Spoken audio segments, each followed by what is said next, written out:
नमस्कार दोस्तों, मैं धीरेन्द्र आपका स्वागत करता हूं आपके अपने चैनल इट्स न्यू ऑफिशियल में। तो दोस्तों आज हम बात करने वाले हैं कंप्यूटर के पार्ट 2 के बारे में। यहां पर भी दोस्तों मैंने सेम प्रीवियस ईयर क्वेश्चंस के बहुत सारे अच्छे क्वेश्चंस का कलेक्शन लिया है और ये कंप्यूटर के क्वेश्चन जहां पर भी दोस्तों आपका कंप्यूटर सिलेबस के रूप में आता है तो वहाँ पर आपके लिए बहुत ज़्यादा इंपॉर्टेंट साबित होने वाले हैं। और इस वीडियो में दोस्तों मैंने लो लेवल लैंग्वेज नहीं रखे हैं, लो लेवल क्वेश्चंस नहीं रखे हैं। तो यहाँ पर मैंने एक स्टैंडर्ड रखा है क्वेश्चंस का और थोड़ा उन क्वेश्चंस को ब्रीफ करने की भी कोशिश करी। और अगर आपको मेरा ब्रीफिंग समझ में आए तो प्लीज़ दोस्तों मेरे इस वीडियो को लाइक करना और मेरे चैनल को सब्सक्राइब करना। तो चलिए दोस्तों, ना ज़्यादा टाइम वेस्ट करते हुए हम स्टार्ट करते हैं। आज का हमारा पहला प्रश्न है, क्वेश्चन टेबल को आरंभ करती है। निम्नलिखित में से कौन सी कमांड डिस्क की सभी सामग्रियों को मिटा सकती है, फाइल एलोकेशन टेबल को आरंभ कर सकती है। ये दोस्तों हमारी बात चल रही है फॉर्मेट की। किसकी बात चल रही है? फॉर्मेट। जब हमारा विंडो या कंप्यूटर हम फॉर्मेट कराते हैं या मतलब हमारे कंप्यूटर में हम विंडो अपडेट करते हैं कि हमारे में अभी 7 डली हुई है, 8 डालेंगे, 10 डालेंगे, 10 प्रो डालेंगे, मतलब तमाम तरीके की विंडो आजकल आती है। तो उस केस में हमें पहले कंप्यूटर को फॉर्मेट करना होता है।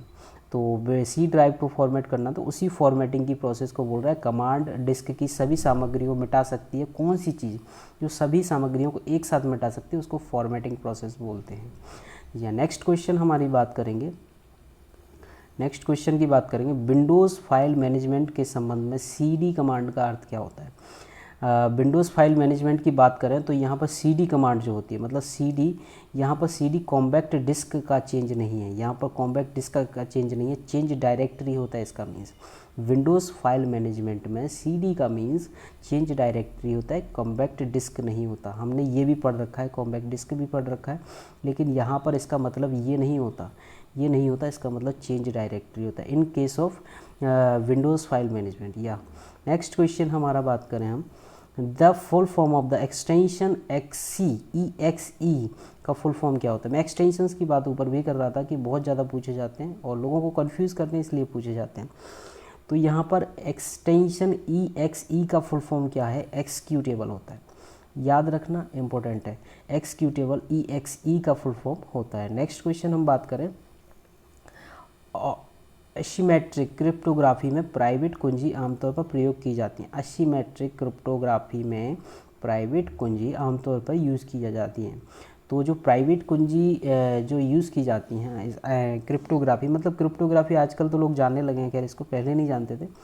क्रिप्टोग्राफी मतलब एक ऐसा लैंग्वेज, ऐसा क्या बोलते हैं, अपना सिस्टम में एक कोड लिखना जो बहुत ज़्यादा एनक्रिप्टेड हो या जो बहुत ज़्यादा छुपाया गया हो, तो उस टाइप के क्या बोलते हैं केस को क्रिप्टोग्राफी बोलते हैं। और यहाँ पर असीमेट्रिक क्रिप्टोग्राफी के बारे में बात चल रही है। असीमेट्रिक क्रिप्टोग्राफी मतलब उस चीज़ को खोलने के बारे में, सिमेट्रिक के बारे में बात करेंगे तो उस चीज़ को बंद करने के बारे में। यहाँ पर संदेश स्क्रिप्ट को डिक्रिप्ट करने के लिए, मतलब खोलने के लिए यूज़ की जाती है असीमेट्रिक क्रिप्टोग्राफी। अगर सिमेट्रिक के बारे में पूछे तो वहाँ पर आपको संदेश को एनक्रिप्ट करने के लिए यानी बंद करने के लिए यूज़ की जाती है। नेक्स्ट क्वेश्चन की हम बात करें कि विंडोज 10, ये दोस्तों नॉर्मल जीके का प्रश्न है, और विंडोज़ 10 किस वर्ष रिलीज़ किया गया था। विंडोज़ 10 जो रिलीज़ किया गया था वो 2015 में रिलीज़ किया गया था। नेक्स्ट क्वेश्चन बात करें हम, यहाँ पर भी दोस्तों 1 एंड सेकंड यहाँ पर सत्य वाला है कि आप ये बताइए कि विंडोज़ डेस्कटॉप यूज़र इंटरफेस में सिस्टम ट्रे टास्क बार का एक हिस्सा होता है।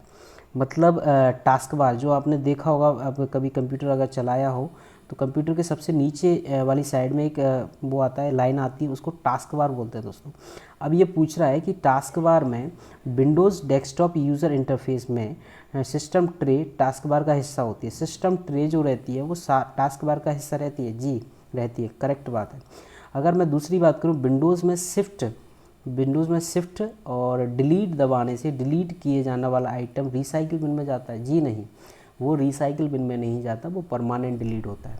मतलब अब उसका कंप्यूटर में कोई अस्तित्व नहीं है, क्या बोलते हैं। और अगर हम बात करें कि शिफ्ट और डिलीट ना दबाएं, ओनली डिलीट दबाएं या कंप्यूटर के राइट की से उसको डिलीट करें तो वो कहाँ जाएगा, वो डायरेक्ट रिसाइकिल बिन में जाता है पहले। अगर फिर आप रिसाइकिल बिन से उसको डिलीट मारते हैं तो वहाँ से परमानेंट डिलीट वो होता है। और नेक्स्ट क्वेश्चन के बारे में बात करें दोस्तों, निम्नलिखित में से कौन विंडोज़ टास्क बार में स्थित होता है और फैक्स, प्रिंटर आदि जैसे सिस्टम फंक्शन तक आसान एक्सेस के लिए बहुत छोटे आइकॉन रखता है? कौन रखता है? निम्नलिखित में से कौन विंडोज़ टास्क बार में उपस्थित, वही कंप्यूटर की बात चल रही है, वहाँ पर विंडोज़ टास्क बार मतलब नीचे वाले पोर्शन की बात चल रही है, में स्थित है और फैक्स, प्रिंटर आदि जैसे सिस्टम फंक्शन तक आसान एक्सेस करने के लिए, मतलब फैक्स हो, प्रिंटर हो, आसानी से एक्सेस करने के लिए बहुत छोटे आइकन में क्या रहता है, मतलब सिस्टम ट्रे रहता है, बहुत छोटे छोटे आइकन में सिस्टम ट्रे रहता है साइड में। जी हाँ। अगर हम नेक्स्ट बात करें क्वेश्चन की, क्या हो गया, नेक्स्ट क्वेश्चन हम बात करें, निम्नलिखित में से टाइम शेयरिंग ऑपरेटिंग सिस्टम है, मतलब टाइम शेयरिंग फॉर्मेट पे काम करने वाला ऑपरेटिंग सिस्टम कौन सा है? ये है यूनिक्स। और आजकल तो नए आ गए हैं अपने यूनिक्स के, ये तो पुराने वाले की बात चल रही है। यूनिक्स जो है टाइम शेयरिंग ऑपरेटिंग सिस्टम है। ये विंडो 7, विंडोज़ 8, विंडो 10, अब तो विंडो 11 भी आ गई है दोस्तों, विंडो 11 भी आ गई है, न्यू अपडेट है। नेक्स्ट क्वेश्चन है, हम बात करें, निम्नलिखित में से कौन सा ऑपरेटिंग सिस्टम नहीं है? अब इसमें ऑपरेटिंग सिस्टम की बात चल रही है कि कौन सा ऑपरेटिंग सिस्टम नहीं है। जेनिक्स एक ऑपरेटिंग सिस्टम है, करेक्ट है। OS2 ऑपरेटिंग सिस्टम 2, तो यहाँ पर तो खुद ही कह रहा है कि ऑपरेटिंग सिस्टम है वो। विंडोज़ हम भी जानते हैं एक operating system. Opera, this is not a operating system, it's a web browser. क्या है? Web browser. जी हाँ।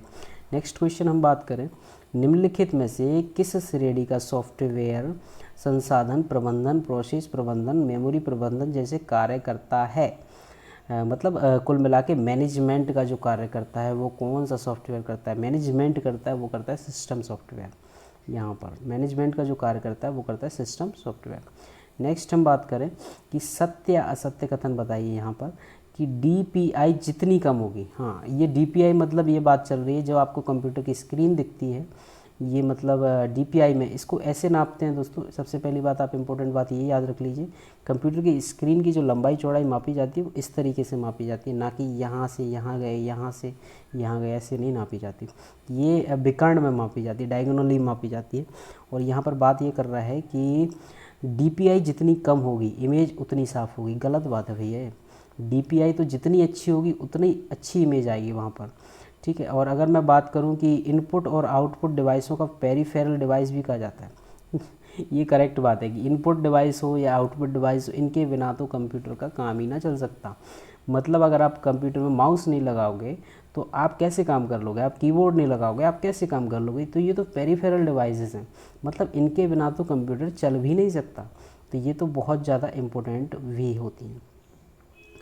नेक्स्ट अब बात करें क्वेश्चन कि किसी काम को करने के लिए इस्तेमाल किया जाने वाला सबसे आम माउस क्लिक कौन सा होता है? मतलब किसी काम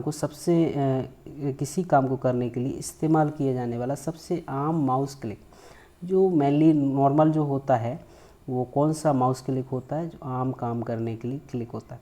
तो वो होता है सिंगल क्लिक। जी हाँ, सिंगल क्लिक इस्तेमाल होता है।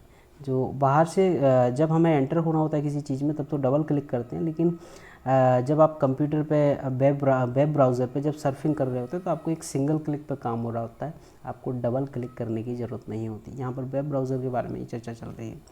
नेक्स्ट क्वेश्चन हम बात करें, यहाँ पर दोस्तों फुल फॉर्म पूछी गई है। Full form very important full form. यहाँ पर ADSL का फुल फॉर्म क्या है? यहाँ पर है asymmetric digital subscriber line. Asymmetric digital subscriber line, ये बहुत इंपॉर्टेंट क्वेश्चन है दोस्तों, इसको याद कर लेना। नेक्स्ट क्वेश्चन है हमारा, DPI प्रिंटर रिजोल्यूशन का एक माप होता है जो यह दर्शाता है कि प्रिंटर में कितने इंक डॉट्स रखा जा सकता है।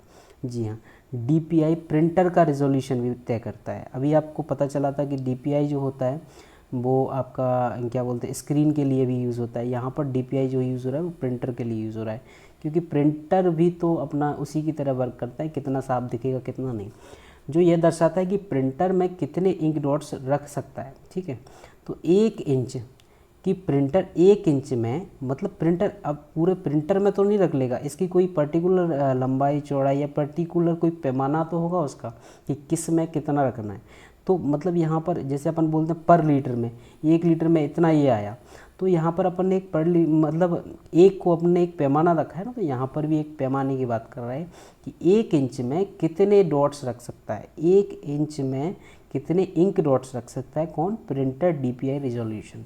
जी हाँ। नेक्स्ट हम बात करें क्वेश्चन के बारे में कि किसी कंप्यूटर सिस्टम के मैकेनिकल इलेक्ट्रॉनिक भागों को क्या कहा जाता है, इलेक्ट्रिकल और इलेक्ट्रॉनिक भागों को क्या कहा जाता है। ऑब्वियस सी बात है, हार्डवेयर कहा जाएगा। सॉफ्टवेयर तो भैया वो होते हैं जो किसी न किसी रूप में किसी न किसी रूप में एप्लीकेशंस होते हैं, उन्हें सॉफ्टवेयर कहते हैं। और हार्डवेयर तो परमानेंट फिट होते हैं कंप्यूटर में। जी हाँ। नेक्स्ट हम बात करें कि वेब पेज में आमतौर पर कोड होते हैं। वेब पेज मतलब जो होता है, वेब पेज जो कंप्यूटर में वेब ब्राउज़र के अंदर जो वेब पेज खोले जाते हैं उनमें कोड होता है, मतलब उनकी जो भाषा होती है, कोडिंग लैंग्वेज होती है, वो कौन सी होती है, तो वो मार्कअप लैंग्वेज होती है। करेक्ट बात है। HTTP आपने पढ़ा होगा, हाइपर टेक्स्ट, ये पढ़ा होगा आपने HTTP, वो भी एक मार्कअप लैंग्वेज ही होती है। जी हाँ। नेक्स्ट क्वेश्चन हम बात करें कि W3C का फुल फॉर्म क्या है, इम्पोर्टेंट। W3C का फुल फॉर्म होता है वर्ल्ड वाइड वेब कंसोर्टियम। जी हाँ, वर्ल्ड वाइड वेब कंसोर्टियम होता है, क्योंकि ये थोड़ा डिफ़िकल्ट भी दिख रहा है इसीलिए ज़्यादा इंपॉर्टेंट है। नेक्स्ट क्वेश्चन हम बात करें कि जब माइक्रोसॉफ्ट एक्सेल फॉर्मूला में टेक्स्ट की पहचान नहीं कर पाता है, जब माइक्रोसॉफ्ट एक्सेल फॉर्मूला में टेक्स्ट की पहचान, टेक्स्ट मतलब कोई वर्ड आपने लिख दिया उसकी पहचान नहीं कर पा रहा है MS एक्सेल में, तो निम्नलिखित में से कौन सी त्रुटि दिखाई देती है या कौन सी एरर सामने आती है। तो एरर आती है दोस्तों, वो आती है हैशटैग नेम के नाम से। हैशटैग नेम के नाम से अगर एरर आ रही है तो आपको समझ जाना चाहिए कि मेरे में कहीं ना कहीं उसमें क्या बोलते हैं, मेरे में कहीं ना कहीं संबंधित एरर है, टेक्स्ट से संबंधित कहीं ना कहीं एरर है।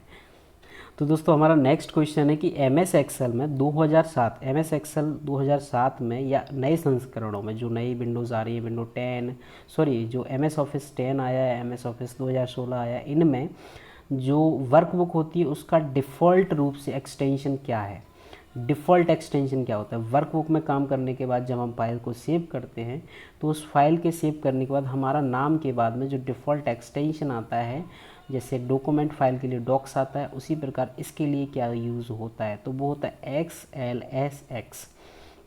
SLSX जो हो इसका डिफ़ॉल्ट एक्सटेंशन होता है MS एक्सेल फाइल में। नेक्स्ट हम बात करें MS वर्ड में सेव एज विंडो खोलने के लिए डायरेक्ट फंक्शन की कौन सी यूज़ होती है। मतलब सेव एज विंडो खोलना है हमें, और हमें नहीं दबाना कि ना हमें राइट क्लिक करके सेव दबाना है, ना हमें CTRL करके S दबाना है, कुछ भी नहीं दबाना, हमें केवल एक की दबानी है। तो उस की का नाम क्या है, तो आप डायरेक्ट F12 दबा दीजिए तो आप डायरेक्ट सेव एज पर पहुँच सकते हैं। जी हाँ। नेक्स्ट क्वेश्चन हम बात करें MS वर्ड में प्रिंट प्रीव्यू विंडो खोलने की शॉर्टकट की क्या होती है।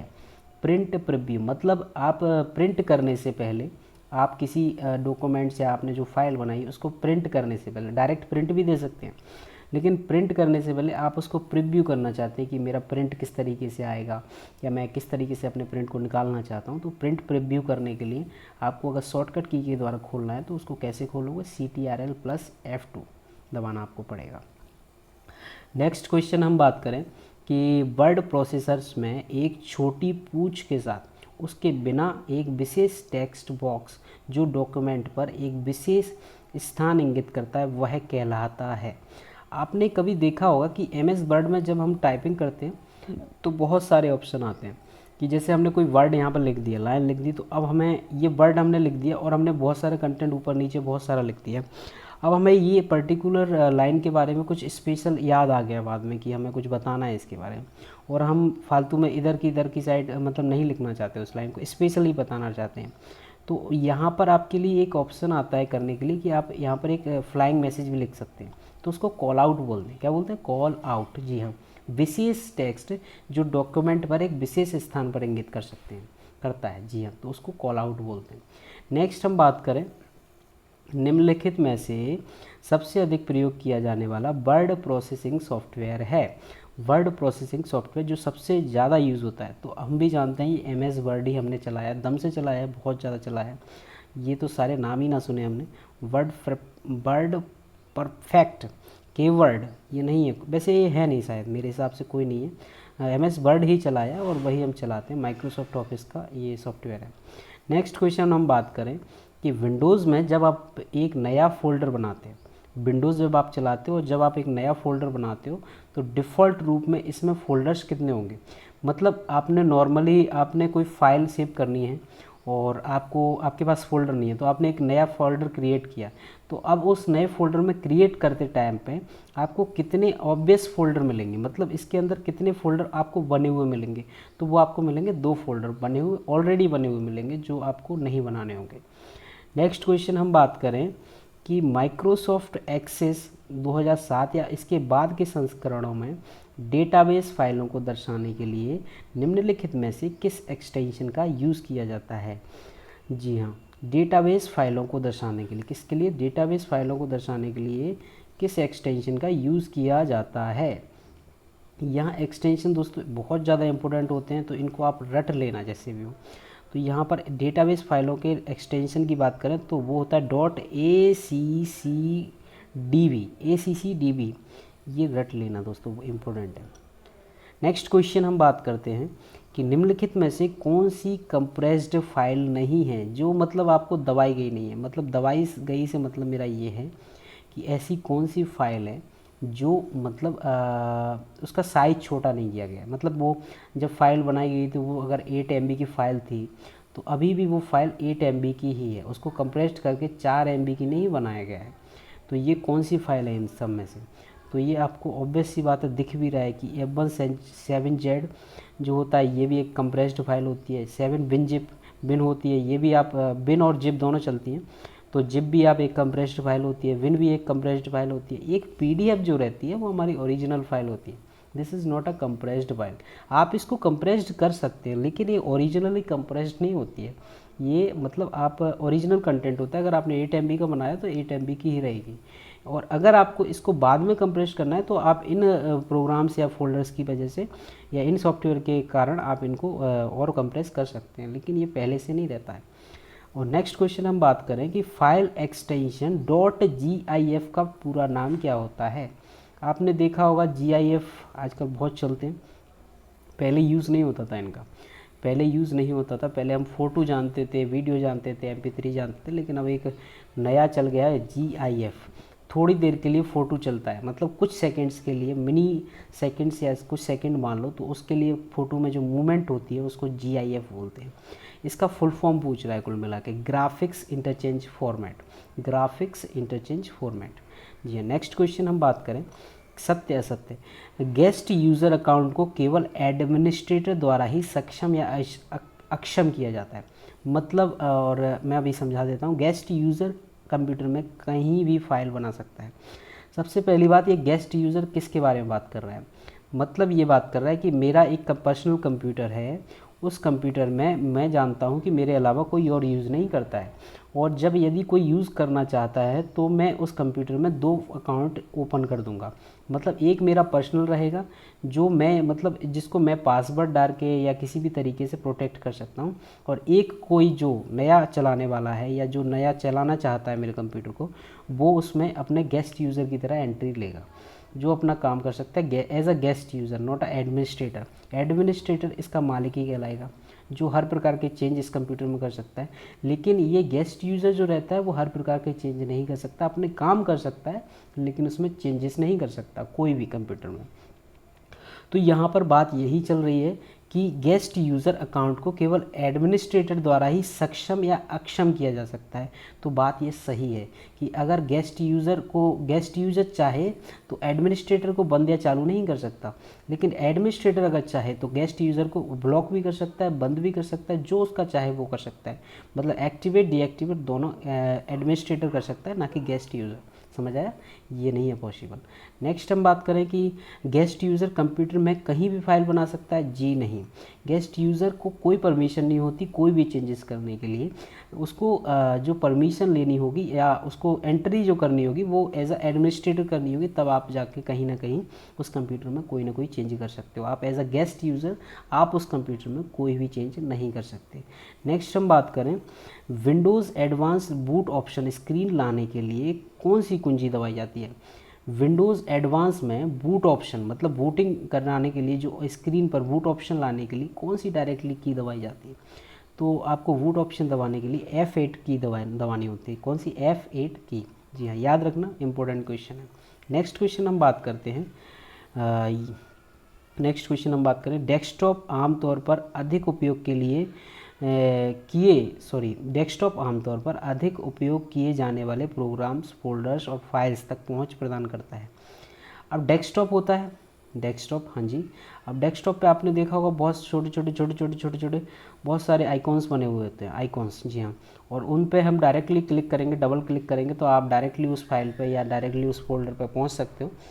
तो ये यहीं पर ये बात कर रहा है कि डेस्कटॉप पर आमतौर पर बहुत अधिक उपयोग किए जाने वाले प्रोग्राम्स होते हैं, फोल्डर्स होते हैं, फाइल्स होती हैं। तो ये क्या होते हैं, मतलब इनको क्या बोलते हैं? तो उनको बोलते हैं आइकॉन्स। क्या बोलते हैं? आइकॉन्स होते हैं एक प्रकार के। नेक्स्ट हम बात करें दोस्तों कि कंप्यूटर बूटिंग के संबंध में निम्नलिखित में से कौन सा कथन असत्य है। मतलब जब कंप्यूटर बूटिंग करता है या कंप्यूटर को हम चालू करते हैं, कंप्यूटर को बंद करते हैं, तो ये this is a called booting process. तो ये बूटिंग प्रोसेस के दौरान कंप्यूटर से कौन सा कथन असत्य है? बूट प्रोसेस का पहला चरण पावर ऑन सेल्फ टेस्ट होता है, ये करेक्ट बात है। यदि पावर ऑन सेल्फ टेस्ट असफल होता है, जी हाँ, फेल होता है, तो बूट प्रोसेस पूरा नहीं हो सकता, ये भी आपकी करेक्ट बात है। जी हाँ, अगर आपका पावर ऑन सेल्फ टेस्ट ख़राब हो जाएगा या असफल हो जाएगा तो आपकी बूट प्रोसेस कंप्लीट नहीं मानी जाएगी। और बूटिंग के पश्चात ऑपरेटिंग सिस्टम कंप्यूटर ऑपरेशन का ख्याल रखता है। जी हाँ, अब बूटिंग अब तो आपने करा दी, कंप्यूटर को चालू करा दिया आपने परफेक्टली, लेकिन अब इसके बाद बूटिंग थोड़ी चलती रहेगी पूरे टाइम आपके कंप्यूटर में। अब आपको अगर कंप्यूटर ऑपरेट करना है तो यहाँ से आपका काम होता है स्टार्ट ऑपरेटिंग सिस्टम का। तो ऑपरेटिंग सिस्टम कंप्यूटर को ऑपरेशन का ख्याल रखता है कि कौन सा ऑपरेशन कब चलाना है। और नेक्स्ट हम बात करें कि सीडी या ऑक्सिलरी डिवाइस के प्रयोग से कंप्यूटर बूट नहीं हो सकता। ये गलत बात है। सीडी या ऑक्सिलरी डिवाइसों के प्रयोग से कंप्यूटर बूट नहीं हो सकता, तो ये इसमें असत्य कथन है। जी हाँ, नेक्स्ट क्वेश्चन हम बात करें यूनिक्स ऑपरेटिंग सिस्टम, ये हमने ऊपर भी पढ़ा। यूनिक्स ऑपरेटिंग सिस्टम के अधिकांश भाग प्रोग्रामिंग भाषा में लिखे जाते हैं। यूनिक्स के अधिकांश भाग प्रोग्रामिंग लैंग्वेज, मतलब आपने पढ़ी होंगी बहुत सारी लैंग्वेज, C++, जावा, तमाम तरीके की लैंग्वेज होती है। तो यहाँ पर ये पूछ रहा है कि यूनिक्स ऑपरेटिंग सिस्टम कौन सी लैंग्वेज में लिखा जाता है। ये लिखा जाता है C में। और ये क्वेश्चन बहुत ज़्यादा इंपॉर्टेंट है दोस्तों, this is very important question. Next हम बात करते हैं कि ऑपरेटिंग सिस्टम एक है जो कंप्यूटर के संपूर्ण कार्यों का प्रबंधन करता है। ऑपरेटिंग सिस्टम क्या है? जो कंप्यूटर के सभी वर्क्स कंप्यूटर करता है, काम जो करता है कंप्यूटर, उनको मतलब हैंडल करता है या उनको पर्टिकुलर टाइम पर कंप्लीट करता है। तो वो कौन करता है? वो करता है सिस्टम सॉफ्टवेयर। हमारा सिस्टम सॉफ्टवेयर वो कार्य करता है। नेक्स्ट हम बात करते हैं निम्नलिखित में से किसी कंप्यूटर को संचालित करने और उसकी गतिविधियों को नियंत्रित करने के लिए डिज़ाइन किया गया है। कंप्यूटर को संचालित करता है, कंप्यूटर की गतिविधियों मतलब एक्टिविटीज़ को कंट्रोल करता है। तो इसके लिए कौन सा ऐसा डिवाइस है, कौन सी ऐसी एप्लीकेशन या कौन सा ऐसा सॉफ्टवेयर है जो क्रिएट किया गया है? तो ये है दोस्तों सिस्टम सॉफ्टवेयर। ये सारी चीज़ें एक ही काम करता है। सिस्टम सॉफ्टवेयर यूजर को कंप्यूटर को संचालित करता है, गतिविधियों को नियंत्रित करता है। ये all over that system software can do that. Next question हम बात करते हैं कि फर्स्ट जनरेशन का प्रोग्रामिंग लैंग्वेज में प्रयुक्त होता है।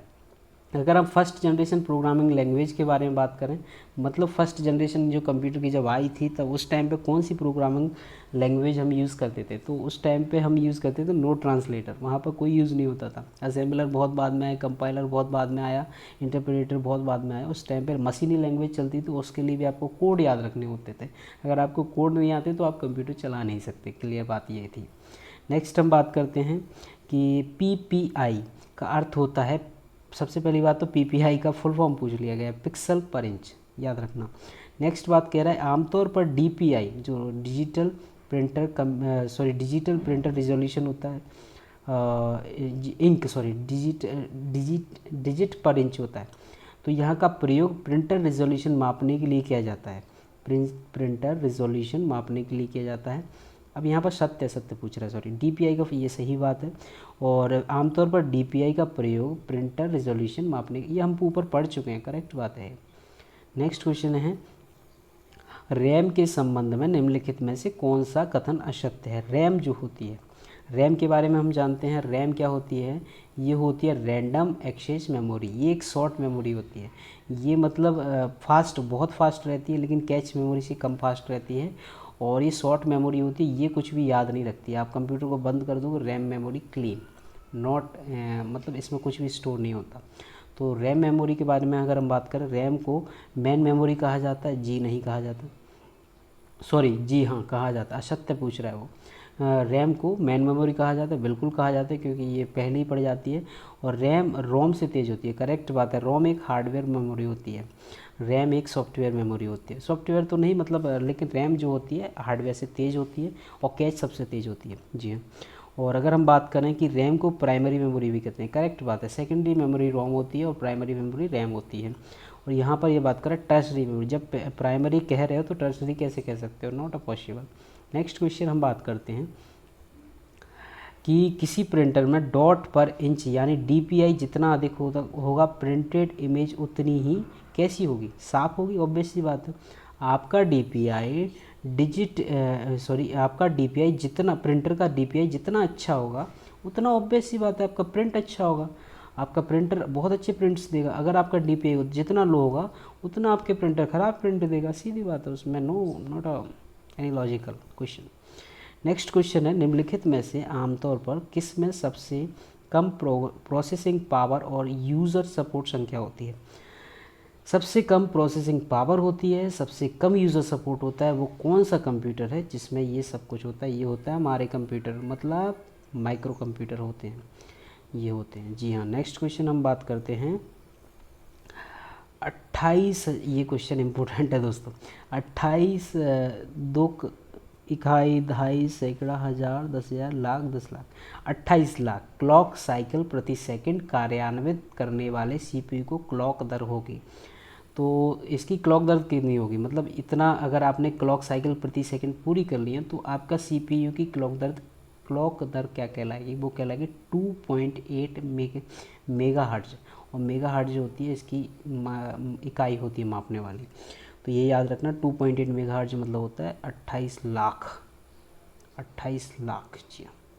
नेक्स्ट क्वेश्चन हम बात करें, ALU द्वारा सही या गलत के रूप में मूल्यांकित किए जाने वाला शर्त आधारित ऑपरेशन कहलाता है। ALU का फुल फॉर्म सबसे पहले पता करो आप।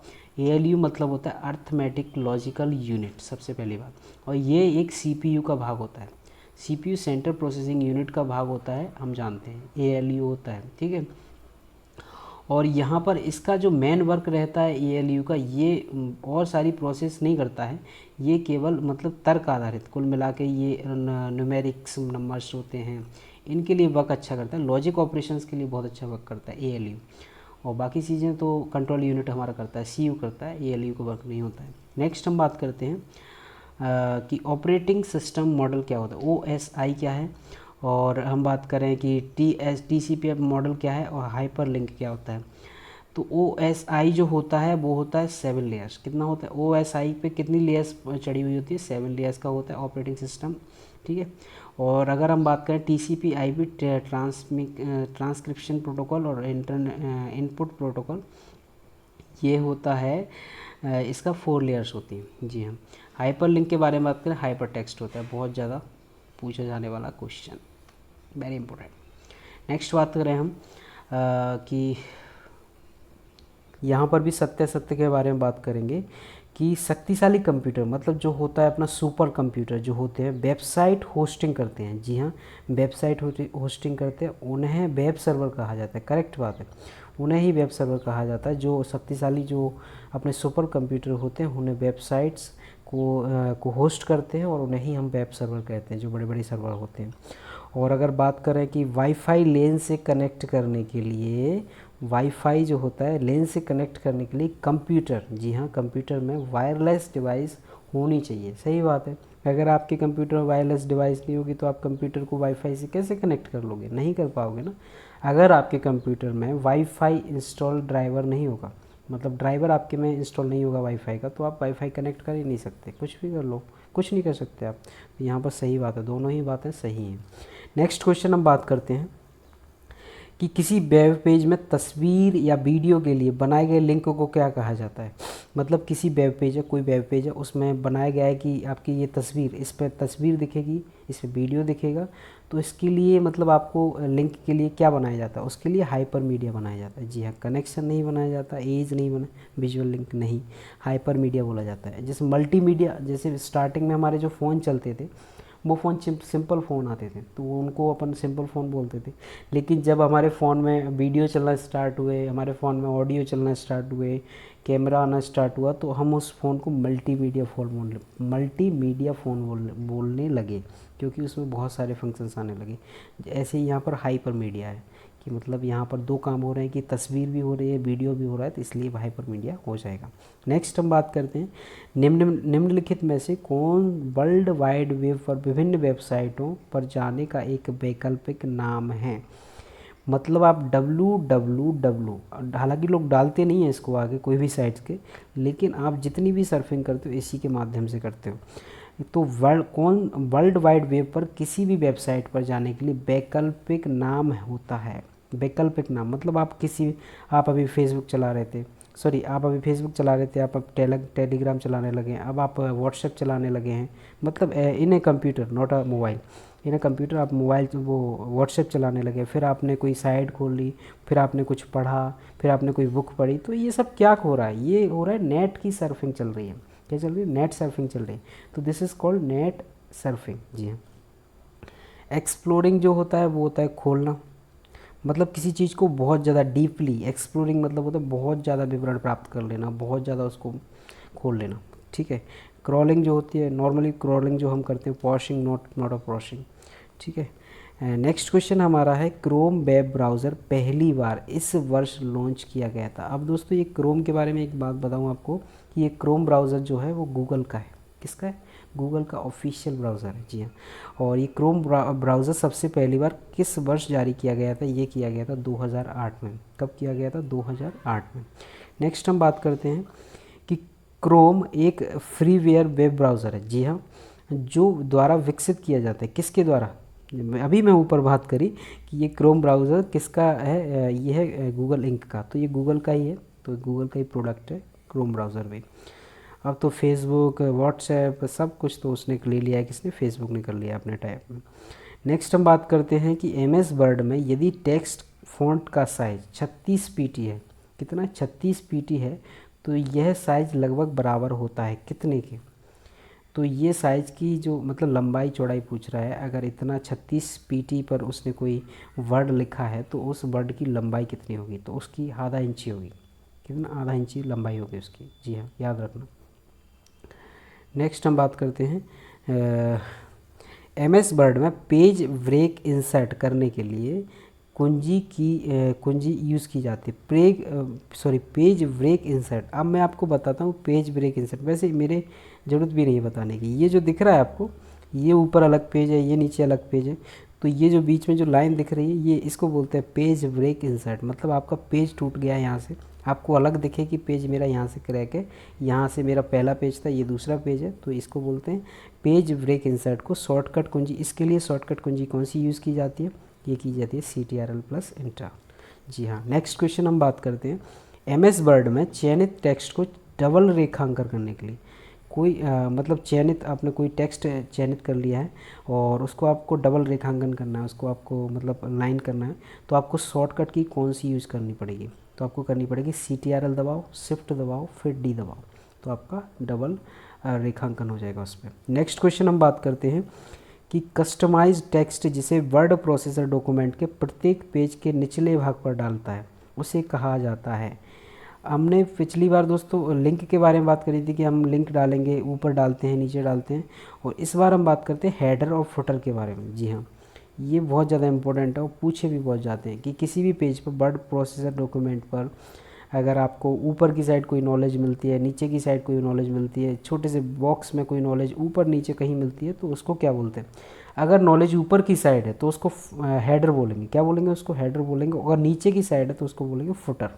यही होते हैं हेडर और फुटर। नेक्स्ट हम बात करते हैं किसी डॉक्यूमेंट में वर्णों के एक सेट को किसी दूसरे सेट में बदलने के लिए निम्नलिखित में से किसका उपयोग किया जाता है? मतलब किसी डॉक्यूमेंट में वर्णों का एक सेट है, उसको दूसरे सेट से बदलना है, तो इसके लिए किस डॉक्यूमेंट का यूज़ किया जाता है? इसके लिए जो यूज़ किया जाता है वो किया जाता है फाइंड एंड रिप्लेस का। जी हाँ, फाइंड करो, ढूंढो और रिप्लेस मार दो। जी हाँ, सिंपल। नेक्स्ट क्वेश्चन है हमारा, निम्नलिखित में से कौन सा कथन असत्य है? क्रॉस बताना है आपको। तो मतलब तीन सत्य होंगे इसमें। अब हम बात करते हैं, पढ़ लेते हैं सत्य को। एक इनक्रिप्टेड फाइल संपीड़ित की जा सकती है। करेक्ट बात है भाई। इनक्रिप्टेड है तो मतलब ये नहीं है कि आप उसको संपीड़ित या मतलब कंप्रेस नहीं कर सकते। मतलब अगर आप वो लॉक्ड है तो आप कंप्रेस ईजिली कर सकते हो। संपीड़ित फाइल को कम स्टोरेज स्थान की आवश्यकता होती है। ऑब्वियस सी बात है कि आप 8 MB की कोई फाइल थी, आपने 2 MB कर दिया तो आपने कम स्टोरेज में ही वो जगह घेर देगी ना। इतना 8 MB क्यों घेरेगी? अब तो वो छोटी हो गई है। ठीक है, नेक्स्ट हम बात करते हैं, जेपीजी को संपीड़ित नहीं किया जा सकता। जेपीजी फाइल, जेपीजी एक फ़ोटो होता है एक्चुअल में। ठीक है, फाइल होती तो इसको भी संपीड़ित किया जाता। जेपीजी फ़ोटो होता है, एक प्रकार का फ़ोटो फाइल होती है, तो उसको संपीड़ित नहीं किया जा सकता। ये सही बात है। नेक्स्ट हम बात करते हैं कि संपीड़ित फाइल को असंपीड़ित फाइल मतलब कंप्रेस फाइल को डिकम्प्रेस करने के लिए तुलना में अधिक तेज़ी से स्थानांतरित किया जा सकता है। गलत बात है भैया, इसमें तेज़ी का कोई काम ही नहीं है। नेक्स्ट बात करें हम, निम्नलिखित में से किस श्रेणी की फाइलें पहले से अत्यधिक संपीड़ित होती हैं? मतलब अगर हम बात करें कि क्या बोलते हैं, पहले से ऑलरेडी जो अपन ने ऊपर बात करी ना कि जेपीजी को आप संपीड़ित नहीं कर सकते, वो रीज़न यही है कि उसको आप मतलब इतना ऑलरेडी वो संपीड़ित होती है, मतलब संपीड़ित मतलब कंप्रेस्ड होती हैं, इतनी ऑलरेडी कंप्रेस्ड होती हैं कि आप उनको और कितना दबाओगे यार। वो एक होती है ना कि आपको एक 0 लिखा है, 1 लिखा है, 2 लिखा है, अब आपने ऑलरेडी उसको 1 पर रखा है तो आप इसको कितना घुसाओगे यार। बंदा ऑलरेडी जीरो के बराबर ही है। तो यही ये जेपीजी की कंडीशन, वो बहुत ज़्यादा संपीड़ित पहले से ही होती है, अब आप उसको और कितना का संपीड़ित करोगे ना, तो इसीलिए वो ऐसा सिचुएशन थी। नेक्स्ट हम बात करते हैं कि निम्नलिखित में से वह कौन सा विंडोज़ फीचर है जो यूज़र को अनुमति देता है कि वो कंप्यूटर को पहले की किसी भी स्थिति में वापस सेट कर सके। यहाँ पर बात कर रहे हैं विंडो के फीचर्स के बारे में। यूज़र को परमिशन मिल रही है कि कंप्यूटर को पहले जैसी किसी भी स्थिति में क्या बोलते हैं, जैसा मतलब अपना एक प्रकार से मान लो मैं कोई कैमरा चला रहा हूँ फ़ोन का, और मैंने किसी बच्चे को या किसी इंसान को फेक अपने फ़ोन दे दिया और उसने कैमरे से फ़ोटो खींचे, और उसने उस फ़ोटोज़ खींचते टाइम पे अपने हिसाब से वो कैमरे को सेट कर लिया। मतलब उसने उसका रेजोल्यूशन बढ़ा लिया, उसका कलर्स बढ़ा लिया, उसने कुछ कर दिया, कहीं कुछ कर दिया, तमाम तरीके की बात है। लेकिन जब मैंने अपना फ़ोन वापस लिया तो मुझे ये सब पसंद नहीं है। तो मैं क्या करूँगा, एक सीधा फंक्शन है, एक सीधा की होती है कि उसको कर दो, आपका सब जो आपने पहले जैसा कर रखा था या जैसे आपका पहला आया था कंप्यूटर या मोबाइल या कुछ भी, तो आपका पहला उसी पोज में आ जाएगा। तो वो होता है आपका सिस्टम्स रीस्टोर। जी हाँ, सिस्टम रीस्टोर नाम का हर एक में क्या बोलते हैं एक फंक्शन होता है सिस्टम रीस्टोर, मतलब मुझे वापस उसी स्थान पर जाना जहाँ पर मैंने स्टार्ट किया था। जी हाँ, नेक्स्ट हम बात करते हैं, निम्नलिखित में से कौन सी विंडोज़ यूटिलिटी किसी पार्टीशन को बनाने या मिटाने के लिए या एक नई डिस्क शुरू करने के लिए प्रयोग की जाती है? ये भाई साहब ये यूज़ होता है फॉर्मेट प्रोसेसिंग के द्वारा। जब हम कंप्यूटर को फॉर्मेट कराते हैं, जब कंप्यूटर में हम हार्ड डिस्क को मतलब इंस्टॉल करते हैं, तो उस टाइम पे आपकी हार्ड डिस्क को ड्राइव करने के लिए, मतलब आप हार्ड डिस्क के टाइम पे नहीं, आप कंप्यूटर नॉर्मली फॉर्मेट करते हैं तब भी आपको ये ऑप्शन आता है कि आप कोई अगर आपकी 500 GB की ड्राइव है, अब आपको 500 GB की ड्राइव में एक ही जगह आपको सब कुछ नहीं रखना है, आपको उससे 4 फाइलें बनानी है, मतलब आपको 4 ड्राइव्स बनानी है ABCD। तो आप उसको किसके द्वारा मैनेज करोगे? तो ये मैनेज करने वाला होता है डिस्क मैनेजर। क्या होता है? डिस्क मैनेजर, कि मुझे 4 फाइलें बनानी है। नेक्स्ट हम बात करते हैं कि with respect to security AES stand for, मतलब यहाँ पर AES की फुल फॉर्म बतानी है क्या होती है, एडवांस एनक्रिप्शन स्टैंडर्ड। मतलब ये सिक्योरिटी का बहुत बड़ा स्तर रहता है। आप एडवांस लेवल से बात कर रहे हैं कि सिक्योरिटी एडवांस लेवल से स्टैंडर्ड रहेगा उसका, तो ये रहता है। नेक्स्ट हम बात करते हैं कि which of the following is not an antivirus, मतलब कौन सा इनमें से एंटीवायरस नहीं है? AVG हमने सुना है, AVG एक एंटीवायरस होता है, करेक्ट है। अवीरा हमने सुना है एंटीवायरस होता है। विंडो डिफेंडर आजकल माइक्रोसॉफ्ट देता है इनको हर किसी कंप्यूटर में, हर किसी विंडो में देता है विंडो डिफेंडर के नाम से। ये भी एक एंटीवायरस है, अवीरा भी एंटीवायरस है, AVG भी एक एंटीवायरस है। लेकिन AVG भैया कुछ भी नहीं होता, AVG कुछ भी नहीं होता। नेक्स्ट क्वेश्चन हम बात करते हैं कि निम्नलिखित में से कौन सी प्रक्रिया बूट प्रोसेस के दौरान कार्यान्वित की जाती है यह सुनिश्चित करने के लिए कि कंप्यूटर जिन उपकरणों पर निर्भर है वे सही ढंग से काम कर रहे हैं या नहीं। मतलब आप जब कंप्यूटर स्टार्ट करते हैं तो ऐसी कौन सी प्रोसेस होती है, मतलब कंप्यूटर स्टार्ट करने के बाद में या दौरान में, कि जो कंप्यूटर को परफेक्टली पता करती है कि कंप्यूटर ने भाई साहब साउंड का बटन स्टार्ट किया है या नहीं किया सेल्फ से, या कंप्यूटर ने कोई वाईफाई कनेक्ट किया है या नहीं किया है, मतलब वाईफाई का आइकॉन शो किया है कि नहीं किया है, या ये वाला मतलब तमाम तरीके के सारे आइकॉन्स परफेक्टली शो हो रहे हैं कि नहीं हो रहे, सारे हमारे जो काम जो होते हैं कंप्यूटर्स के नॉर्मल काम जो होते हैं वो सब परफेक्ट वर्क कर रहे हैं कि नहीं कर रहे। तो इस दौरान के टेस्ट को क्या बोलते हैं, पावर ऑन सेल्फ टेस्ट बोलते हैं। ये सब चेक करने का काम किसका रहता है, ये इसका रहता है, पावर ऑन सेल्फ टेस्ट। और वैसे भी पावर ऑन सेल्फ टेस्ट अगर फेल हो जाएगा तो आपका कंप्यूटर चालू नहीं होगा। जी हाँ। नेक्स्ट हम बात करते हैं कि निम्नलिखित में से कौन सा फ्री टेक्स्ट और सोर्स कोड एडिटर होता है। मतलब फ्री टेक्स्ट आपका यहाँ पर आप फ्री टेक्स्ट मतलब टेक्स्ट को किसी प्रकार से एडिट कर सकते हैं। सोर्स कोड एडिटर होता है, आप किसी प्रकार का आपको लैंग्वेज लिखी है आपने तो उसको एडिट करना हो, या सोर्स कोड मतलब आपको चीट कोड्स वगैरह कुछ भी लिखे हैं तो आपने यहाँ पर आप इजीली इसको एडिट कर सकते हो। तो ये होता है नोटपैड प्लस, आपने देखा होगा हर किसी में आता है, अब तो मोबाइल्स में भी आने लगा है नोटपैड प्लस। आप कोई डॉक्यूमेंट्स फाइल नॉर्मली ईजिली लिख सकते हो इस पर। नेक्स्ट हम बात करते हैं कि निम्नलिखित में से किसे माइक्रोसॉफ्ट द्वारा विकसित किया गया है। C++ एक लैंग्वेज है भैया, कोवेल लैंग्वेज है, पास्कल लैंग्वेज है, और डायरेक्ट एक्स जो है एक ये C++ ये लैंग्वेज नहीं है कुल मिला के, और ये माइक्रोसॉफ्ट के द्वारा ही इन्वेंट किया गया है। जी हाँ। नेक्स्ट हम बात करते हैं निम्नलिखित में से प्रोग्रामिंग लैंग्वेज भाषा की कौन सी श्रेणी मानव द्वारा आसानी से समझे पढ़ने योग्य होती है।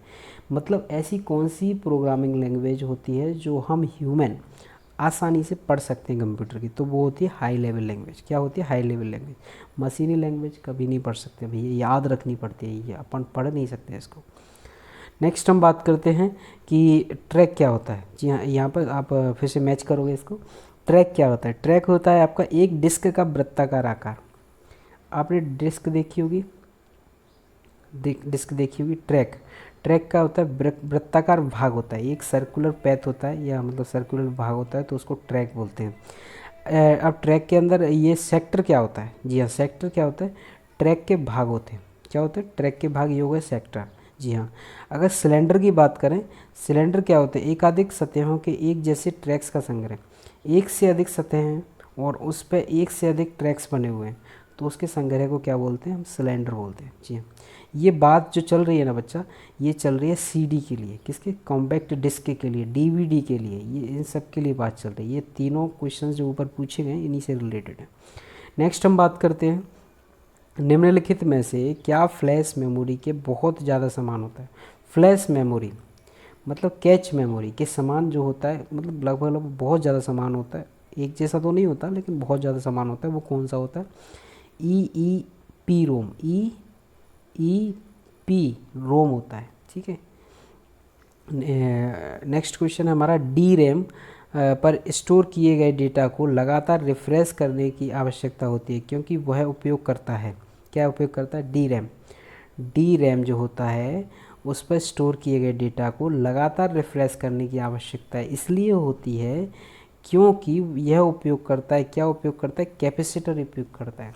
कैपेसिटर जो होता है गर्म होने का चांस रहता है, गर्म होने का चांस रहेगा तो आपको रिफ़्रेश करना पड़ेगा उसको ठंडा रखने के लिए।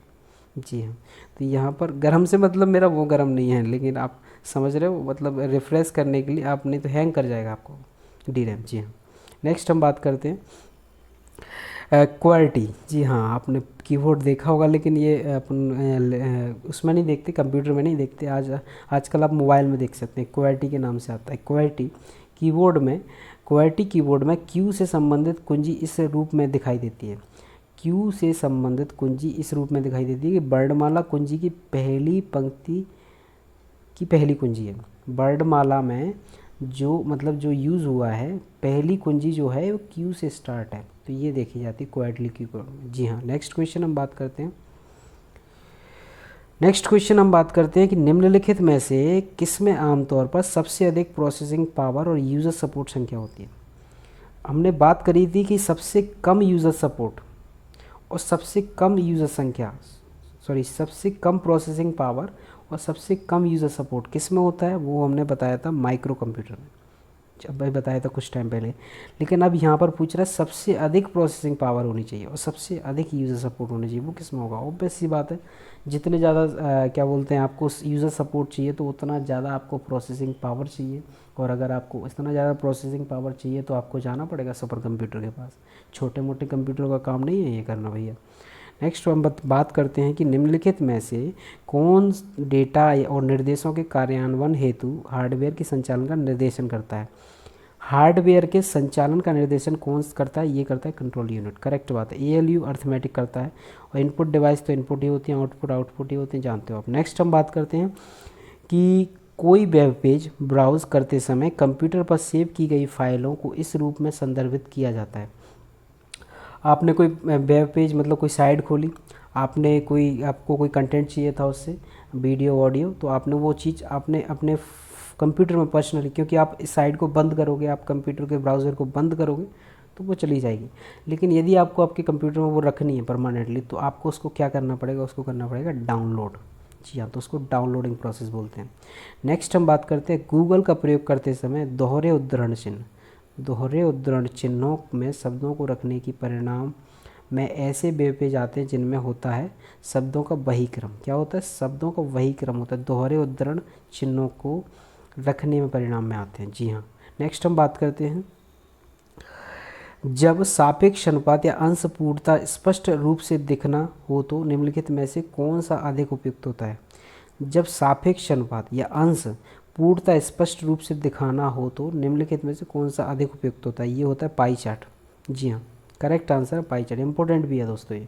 नेक्स्ट हम बात करते हैं कि एमएस वर्ड में रीडू मतलब किसी चीज़ पर वापस जाना, किसी चीज़ पे वापस जाना, तो एमएस वर्ड में रीडू रिपीट की शॉर्टकट कुंजी क्या होती है, ये होती है जेड, CTRL प्लस जेड होती है, ये रीडू आप वापस जा सकते हो उस पर।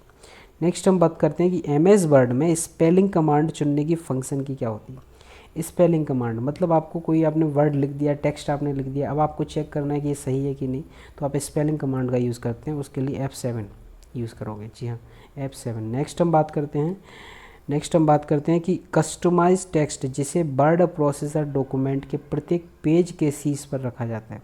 कस्टमाइज्ड क्या बोलते हैं टेक्स्ट, जी हाँ, कस्टमाइज टेक्स्ट जो होता है वर्ड प्रोसेसर के प्रत्येक पेज के शीर्ष पर रखा जाता है, this is a customise text कहा जाता है, उसको कहा जाता है हेडर। मतलब ये जो पेज दिख रहा है आपको, इसमें सबसे ऊपर में क्या लिखा है, ये लिखी हुई है, साइट्स का नाम लिखा है, ये लिखा है, तो इसको बोलते हैं हेडर। और यदि आपको ये दूसरा पेज दिख रहा है, क्रैक पेज दिख रहा है, और आपको ये नीचे जो दिख रही है, ये साइट्स का नाम, ये पार्ट नंबर 1 2 और ये पेज नंबर ये दिख रहा है, तो ये होता है फुटर, ये होता है हेडर। मैं दोनों बता चुका हूँ आपको, हेडर फुटर। नेक्स्ट हम बात करते हैं कि एमएस वर्ड में जब आप किसी लाइन को टेक्स्ट से भर देते हैं तो अपने आप अगली लाइन पर चले जाने को कहा जाता है, ये वर्ड रैप कहा जाता है।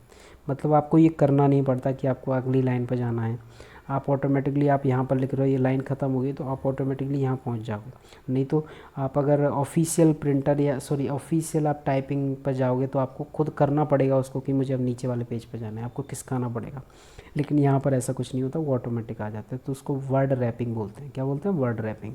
नेक्स्ट हम बात करते हैं कि निम्नलिखित में से कौन डॉक्यूमेंट में टेक्स्ट के किसी भाग की प्रतिलिपि बनाने की अनुमति देता है। निम्नलिखित में से कौन डॉक्यूमेंट में टेक्स्ट के किसी भी भाग की प्रतिलिपि बनाने की अनुमति देता है। मतलब आप किसी भी भाग को कॉपी करो, प्रतिलिपि मतलब कॉपी होता है, प्रतिलिपि बनाने की अनुमति देता है। ये दो कमांडें देती है, ये देती हैं।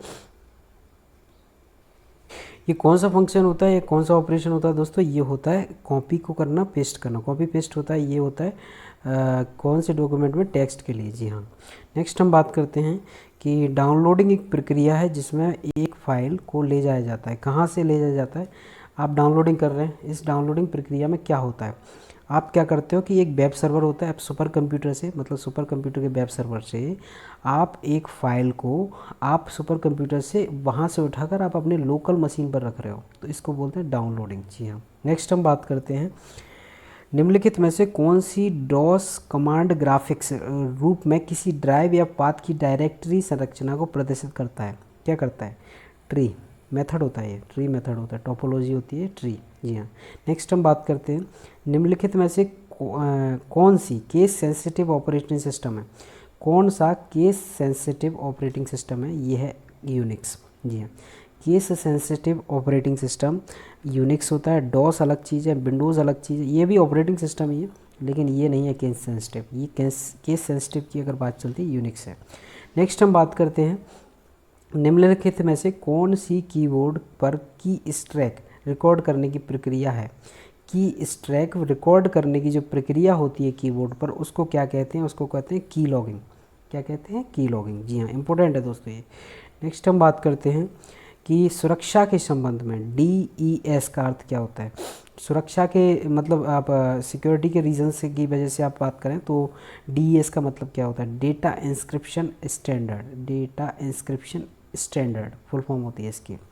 नेक्स्ट हम बात करते हैं कि विंडोज 7 में ये क्वेश्चन इंपॉर्टेंट है, काफ़ी इंपॉर्टेंट है। Windows 7 is the successor of and predecessor of this. मतलब यहाँ पर आप बात कर रहे हैं, मैं तो आपको समझा देता हूँ।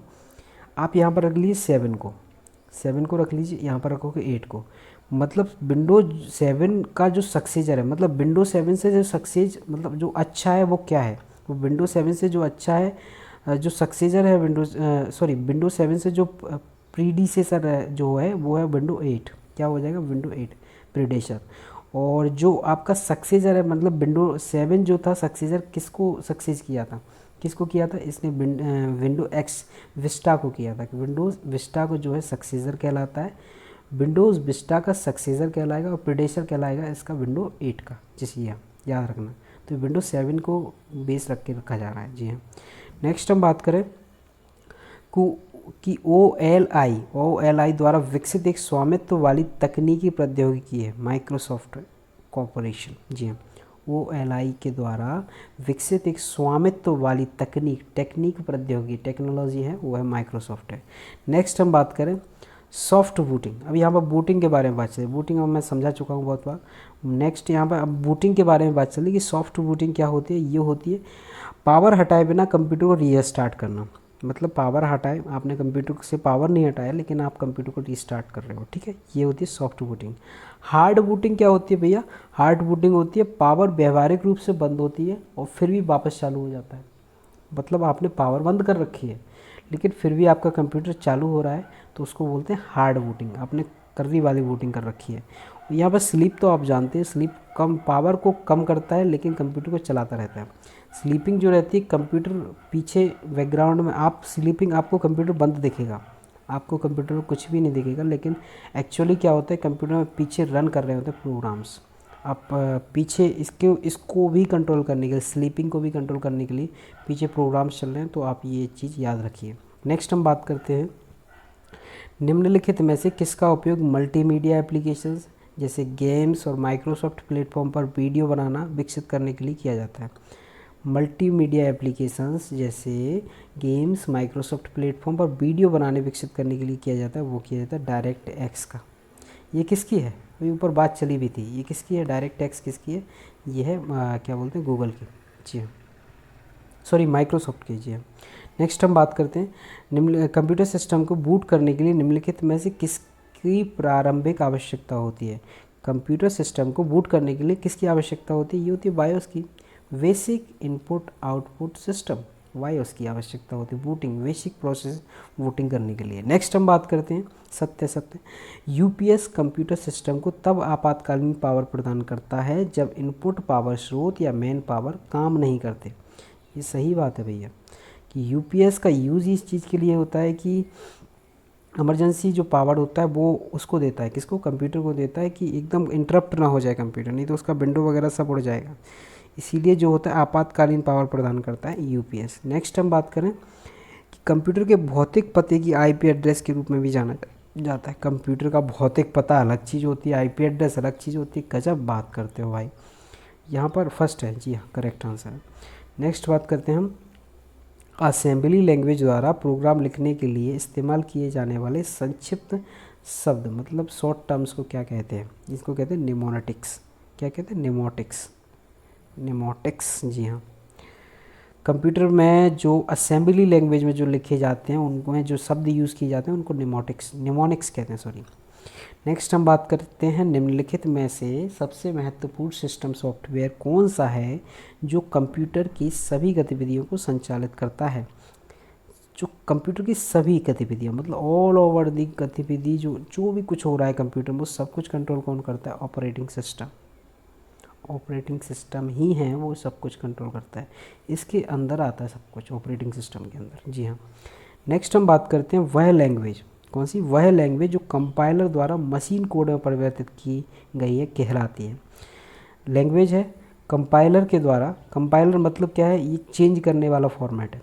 मतलब कि लैंग्वेज को क्या बोलते हैं, ट्रांसलेटर टाइप से बोल लो कि आप ट्रांसलेट करेगा कि आपने मशीन लैंग्वेज ले रखी है तो ये कंपाइलर में चेंज करेगा। Sorry, compiler as a translator work करता है कि मशीन कोड में परिवर्तित की गई है तो कहलाती है, वो क्या कहलाती है? High level language. कंपाइलर मशीनी भाषा, ये कंपाइलर ले लो या मशीनी भाषा ले लो, यहाँ पर हाई लेवल लैंग्वेज ले लो। कंपाइलर ने मशीनी भाषा को अपना समझने लायक बनाने के लिए जो काम किया है वो किसको किया? हाई लेवल लैंग्वेज को किया, हाई लेवल लैंग्वेज के लिए किया है। वो बेस कौन रखा? ये कंपाइलर रहा जी हाँ। नेक्स्ट हम बात करते हैं, यहाँ पर फिर से अपना ये मैचिंग है, कैश मेमोरी। कैश मेमोरी क्या होती है? ये सबसे फास्ट मेमोरी होती है, याद रखना। कैच मेमोरी जो होती है, मैं आपको कितनी बार बता चुका हूँ, cache memory is the most fast memory जी हाँ। नेक्स्ट हम ये बात करते हैं, कैश मेमोरी क्या होती है? संदर्भ का एक स्थान होता है cache memory. Locality of reference होता है जी हाँ, लोकेलिटी, करेक्ट बात है। नेक्स्ट हम बात करते हैं कि मैग्नेटिक टैब क्या होता है? मैग्नेटिक टैब जो होता है वो सीक्वेंशियल एक्सेस मेमोरी होता है। क्या होता है? Sequential access memory. ब्लू रे क्या होता है? ब्लू रे एक बहुत परफेक्ट प्रकार की डिजिटल वीडियो डिस्क होती है जी हाँ। यहाँ पर डिजिटली बहुत ज़्यादा और हाई रेजोल्यूशन स्टोर हो सकता है। नेक्स्ट हम बात करते हैं फिर से सत्य कंप्यूटर मॉनिटर को VDU भी कहा जाता है, VDU। कंप्यूटर के मॉनिटर को, ये दूसरा नाम है कंप्यूटर के मॉनिटर का जी हाँ, VDU, विजुअल डिस्प्ले यूनिट, इसका फुल फॉर्म होता है विजुअल डिस्प्ले यूनिट जी हाँ, VDU। एबेकस अंकगणितीय संगणना के लिए विकसित पहला गणितीय उपकरण है, करेक्ट है। एबेकस ही तो था जो सबसे पहले यूज़ किया गया था। नेक्स्ट हम बात करते हैं कि 27 इसमें ये 275 कितनी बार जीरो दे रखा है, इसमें क्लॉक साइकिल प्रति सेकंड कार्यान्वित करने वाले CPU की क्लॉक दर कितनी होगी? तो यहाँ पर भी क्लॉक दर पूछी गई है, मैं बता चुका हूँ। यहाँ पर अगर लाख में होती, या मान लो ये 5 लाख होती, ये लाख में होती ना, तो इसका 2.7 गीगाहर्ट्ज मेगाहर्ट्ज होता। क्या होता? मेगाहर्ट्ज। लेकिन यहाँ पर लाख में नहीं, यहाँ पर करोड़ों में है, तो यहाँ पर गीगाहर्ट्ज होगा। क्या होगा? गीगाहर्ट्ज। याद रखना, गौर से देखना क्वेश्चंस को। नेक्स्ट क्वेश्चन है, हम कंप्यूटर हार्डवेयर को डेटा प्रोसेस करने और आवश्यक जानकारी उत्पन्न करने के लिए निर्देश देने वाले प्रोग्राम को क्या कहा जाता है? कंप्यूटर का हार्डवेयर है, डेटा प्रोसेस कर रहा है और आवश्यक जानकारी उत्पन्न करने के लिए जो निर्देश देने वाला प्रोग्राम होता है उसको क्या कहते हैं? उसको सॉफ्टवेयर कहते हैं। मतलब आपको कंप्यूटर को समझाता है कि आपको इस दिशा में काम करना है और आपको ये काम करना है, तो ये काम करवाने की जो गाइड करता है या जो बताता है वो कौन करता है? वो सॉफ्टवेयर करता है। नेक्स्ट हम बात करते हैं कि निम्नलिखित में से कौन मेमोरी से निर्देश और डेटा प्राप्त करने को नियंत्रित करता है? मेमोरी से डेटा और निर्देश प्राप्त करने को नियंत्रित करता है, उन्हें डिकोड करता है और उन्हें ALU के लिए भेजता है। ALU का काम होता है बाद में, ठीक है। ALU का काम, उससे पहले काम होता है CU का, कंट्रोल यूनिट का, arithmetic logical unit, control unit. तो ये बोल रहा है कि मेमोरी में निर्देश और डेटा प्राप्त करने का मेमोरी में डेटा और निर्देश को प्राप्त करने के लिए नियंत्रित या कंट्रोल और उन्हें डिकोड करने के लिए किसके पास? ALU के पास भेजता है। वो कौन भेजता है? ये कंट्रोल यूनिट भेजता है, ऑब्वियस सी बात है। नेक्स्ट हम बात करते हैं कि वह आवृत्ति जिस पर कोई माइक्रो प्रोसेसर निर्देश को कार्यान्वित करता है उसे इसकी कहा जाता है। एक माइक्रो प्रोसेसर है कोई और वो कोई काम कर रहा है, मतलब आप उससे कोई सॉफ्टवेयर वर्क करा रहे हो, तो अब वो कितनी स्पीड से काम कर रहा है उसकी स्पीड डिसाइड करता है, मतलब वो कितनी स्पीड से काम करेगा।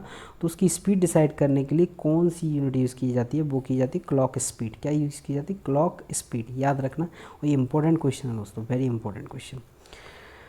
तो चलिए दोस्तों, थैंक यू वेरी मच, आपका बहुत बहुत शुक्रिया इतना सारा वीडियो देखने के लिए। और अगर आपको ये मेरा वीडियो पसंद आया हो तो दोस्तों प्लीज़ मुझे सपोर्ट कीजिए और मेरे इस चैनल को सब्सक्राइब करना भी मत भूलिए, और इस वीडियो को शेयर करना और लाइक करना मत भूलिएगा। जी हाँ, थैंक यू दोस्तों। और अगर आपको कोई डाउट है इस क्वेश्चन से रिलेटेड तो आप मेरे को कमेंट बॉक्स में पूछ सकते हो। जी हाँ, थैंक यू दोस्तों, थैंक यू वेरी मच।